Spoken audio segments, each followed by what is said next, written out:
안녕하세요, 카미오 박지훈입니다. 서킷이 아닌 일반 도로를 달리는 양산차 중 가장 빠르고 최고의 성능을 자랑하며 미래지향적인 디자인으로 신사의 나라 영국에서 탄생해 페라리, 람보르기니와 함께 슈퍼카 시장을 이끌고 있는 브랜드 맥라렌의 역사에 대해 오늘 알아보겠습니다. 사실 맥라렌이란 브랜드 이름은 F1 레이싱 팀의 이름인데요, 현재 우리가 알고 있는 맥라렌의 정확한 브랜드 이름은 바로 맥라렌 오토모티브입니다. 이런 맥라렌은 과연 언제 어떻게 탄생하게 된 걸까요? 시간을 거슬러 올라가서 맥라렌은 여느 브랜드와 마찬가지로 자동차와 레이스에 미친 한 열정적인 남자에 의해 탄생하게 됩니다. 그 남자의 이름은 바로 브루스 맥라렌. 1937년 뉴질랜드 오클랜드에서 정비사이자 레이서였던 필 맥라렌의 아들로 레이서의 유전자를 갖고 태어난 브루스 맥라렌은 자연스럽게 레이스에 관심을 갖게 됩니다.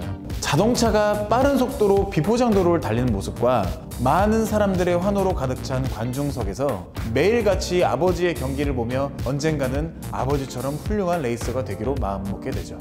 이 어린아이는 훗날 F1 레이스에서 이름을 떨치는 유명한 레이서가 됩니다. 1952년 맥라렌이 15살이 되던 해 아버지는 생일 선물로 1929년형 오스틴 세븐을 주었고, 맥라렌은 바로 레이스카로 개조 후 아버지의 도움으로 레이스에 참가하는 기회를 얻게 됩니다. 첫 레이스를 완주하지는 못했지만 매일매일 자신의 레이스카로 연습하며 실력을 쌓아 나갔는데요. 그 피나는 노력이 세상에 빛을 발하기 시작한 건 1958년부터였죠. 바로 잭 브라밤의 머신인 1.5리터 쿠퍼를 개조 후 뉴질랜드 그랑프리에 참가하면서부터였습니다.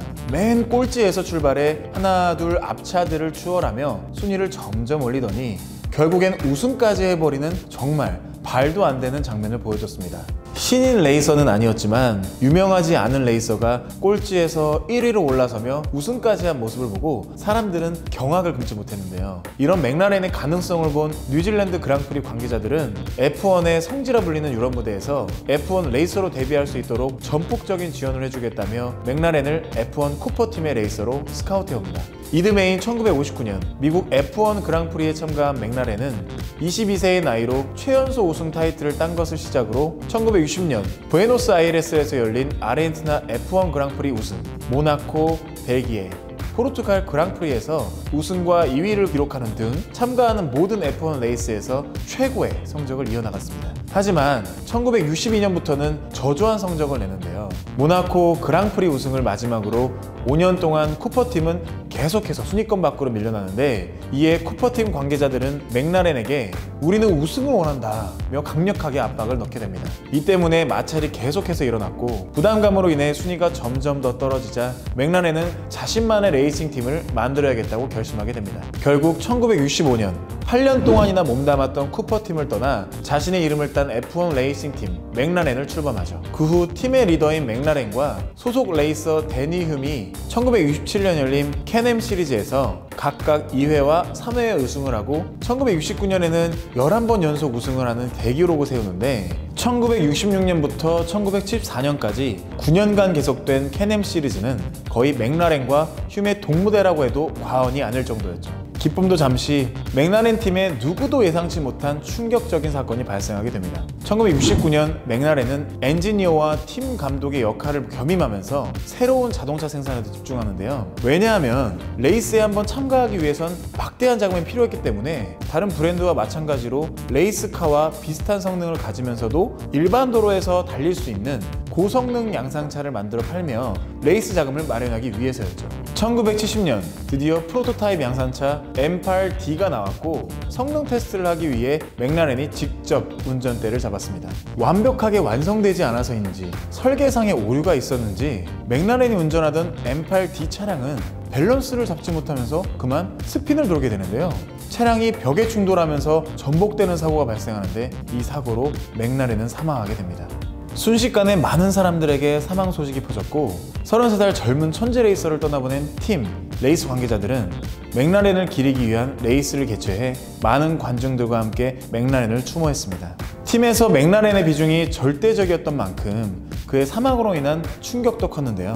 동료들과 관계자들은 맥라렌의 열정과 의지를 이어받아 팀을 떠나지 않고 새 머신 개발과 함께 드라이버를 양성하기 시작했으며, 큰 변화와 함께 드디어 침묵을 깬 팀 맥라렌은 1972년 F1 그랑프리에 맥라렌 팀의 대표 드라이버인 데니 흄이 참가하여 많은 맥라렌 팬들과 관중들 앞에서 보라한 듯이 우승하며 부활을 알렸는데요. 현재까지도 F1 레이스를 포함 많은 레이스에 참가하며 명성을 이어가고 있습니다. 레이스에서 화려한 부활을 시작으로 맥라렌은 레이스카의 DNA를 가진 양산차를 개발해 일반 도로에서도 레이스를 즐길 수 있는 슈퍼카를 생산하게 됩니다. 이 과정에서 맥라렌 하면 빼놓고 얘기할 수 없는, 현재까지도 자동차계의 천재 디자이너 탑3 안에 들며 많은 자동차 디자이너들의 롤모델인 고든 머레이를 영입하게 됩니다. 1993년 슈퍼카를 뛰어넘는 하이퍼카라는 용어가 붙게 될 정도로 최고의 차량이 바로 고든 머레이의 손에서 탄생하게 되는데요. 그 차가 바로 대망의 맥라렌 F1입니다. 맥라렌 F1은 최첨단 공기역학과 소재공학 기술이 집약된 차인데요. 바디와 셰시에 카본 소재를 사용해 무게를 줄이면서 고강성을 이뤘고, 버터플라이 도어를 적용했으며 레이싱 머신과 마찬가지로 운전석이 가운데에 위치했고, 양옆으로는 동승자가 탈 수 있는 구조로 운전자의 시야뿐만 아니라 무게중심 개선에도 큰 발전을 이뤘죠. 6064cc V12기통 엔진을 탑재, 최고 출력은 627마력, 최고 속도는 시속 372km로 당시 슈퍼카 중에서 제일 빠르고 가장 완벽한 슈퍼카, 아니 하이퍼카로 불렸는데요. 당시 10억 원이 넘는 판매 금액에도 많은 사람들이 구매해 큰 인기를 끌었습니다. 브루스 맥라렌이 사망하고 경영적으로 힘들었을 때 맥라렌 F1의 성공을 본 메르세데스 벤츠에서 맥라렌의 지분 40%를 소유하게 됩니다. 메르세데스 벤츠는 맥라렌의 기술을 이용해 벤츠만의 슈퍼카를 만들기 원했죠. 그렇게 벤츠와 맥라렌은 고든 머레이를 필두로 슈퍼카 생산을 시작하게 되고, 많은 사람들은 이 두 브랜드들이 만들어내는 합작품이 엄청난 걸작, 마스터피스일 것이라고 믿어 의심치 않았습니다. 하지만 시간은 계속 지나갔고 사람들의 기억에서 점점 이 두 브랜드의 합작 소식이 잊혀져 가던 중 2004년 맥라렌 F1을 기반으로 제작된 차 SLR 맥라렌이 탄생하게 됩니다. 오랜 시간을 투자해 만들어진 만큼 이 모델은 5400cc V8기통 슈퍼차저 엔진을 장착, 626마력으로 최고 속도는 시속 334km였고, 맥라렌에서 사용하던 버터플라이 도어와 롱 노즐을 적용하여 엔진을 운전석 바로 앞까지 밀어넣어 차량의 밸런스를 잡을 수 있게끔 제작되었습니다. 하지만 이 모델을 생산하면서 고든 머레이와 벤츠와의 잦은 마찰이 일어났는데요. 고든 머레이는 슈퍼카답게 다양한 소재와 신기술을 사용해서 최고의 성능과 디자인을 적용한 부품을 하나하나 생산하려 했습니다. 하지만 이 과정에서는 당연히 막대한 금액이 들어가겠고, 생산이 계속해서 늦어지자 경영적으로 어려워진 벤츠는 연구개발비를 반으로 줄이고 고든 머레이에게 벤츠의 부품을 사용해 하루라도 빨리 차를 완성시키라며 말도 안 되는 압박을 넣게 되죠. 벤츠와의 잦은 마찰에 열받은 고든 머레이는 SLR을 완성시키지도 않고 결국 회사를 떠나게 됩니다.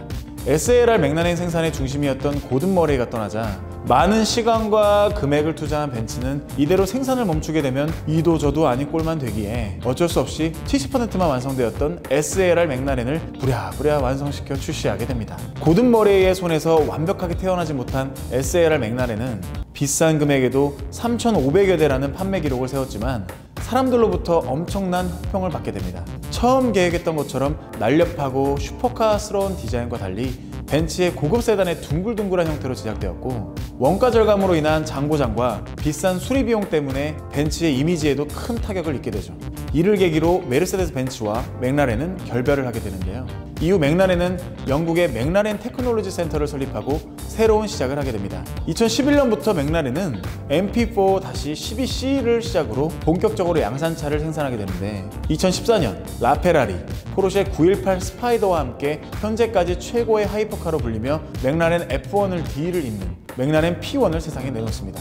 맥라렌 P1은 당연히 F1 레이싱카의 DNA와 기술이 들어갔고, 하이브리드 기술을 적용해 3800cc V8기통 트윈터보 엔진으로부터 737마력을 발휘, 여기에 178마력을 발휘하는 전기 모터와 결합해 도합 915마력이라는 괴물 같은 힘으로 시속 350km까지 속도를 낼 수 있었는데요. 평소에는 데일리카로 쓰면서 편한 승차감으로 일반 도로를 달리다가 서킷에서는 F1 머신처럼 레이스를 즐길 수 있는 라페라리 다음으로 남자라면 죽기 전에 꼭 한번 타고 싶은 자동차로 손꼽히고 있습니다. P1을 출시하고 나서 맥라렌 720S, 650S, 675LT, 570S를 연이어 출시하며 페라리, 람보르기니, 포르쉐와 함께 슈퍼카 시장을 이끄는 영국의 대표 슈퍼카 브랜드로 자리매김하고 있습니다. 자, 이렇게 맥라렌 역사에 대해서 알아봤는데요. 비록 양산차 생산의 역사는 짧지만 F1 역사에서 절대로 빼놓고 얘기할 수 없는 브랜드 맥라렌,